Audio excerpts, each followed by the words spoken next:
अपने समय से कहीं आगे चलने वाली रानी दुर्गावती थी। पता नहीं उनको कहीं अंदर से ये विचार आया होगा या उन्होंने देखा होगा कि 15 अगस्त 1947 को सब प्रकार की गुलामगिरी तोड़कर भारत जब मुक्त होगा तब उनको नई राह पर चलने के लिए कोई दिशा देनी पड़ेगी। वो दिशा क्या हो सकती है? जितने विदेशी आक्रांत अपने यहाँ आए उनकी व्यवस्थाएं अलग, उनके लिए ठीक ही थी, लेकिन उन व्यवस्थाओं को उन्होंने यहाँ जबरदस्ती हम पर थोपा। हमारी व्यवस्था कैसी थी? देश के मालिक कौन है?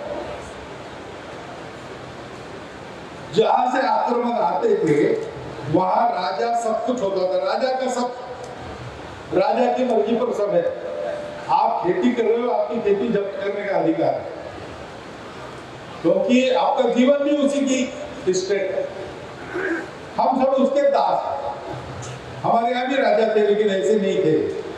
हमारे यहाँ राजा रक्षक था, समाज जीवन ठीक चले इस तरीके का रक्षक। आजकल कहते हैं लॉ एंड ऑर्डर, उसका संरक्षक था। सीमाएं सुरक्षित रहे, इसको देखने वाला था।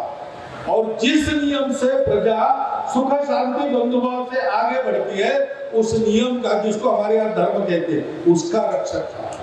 वो पूजा को लेकर भेद नहीं करता और बाकी सब लोग स्वतंत्र थे, लेकिन अपनी मर्जी से राजा के शासन का अनुसरण करते थे।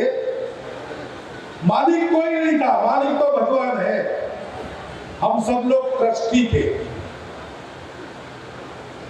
जो मुद्राएं थी, जो पैसा था, धन था, व्यापार करने वाले लोग व्यापार करते थे, कमाते थे, लेकिन जितना कमाते थे उसका 80% बांटने में अपने आप को बड़ा मानते थे, क्योंकि वो सोचते थे धन अपना नहीं है, धन की व्यवस्था करने का काम अपना है। हम इस धन के ट्रस्टी है।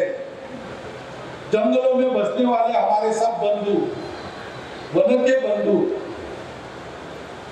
वो उस जंगल के रखवाले थे, उस जंगल के ट्रस्टी थे, उस जंगल में उनका अधिकार था।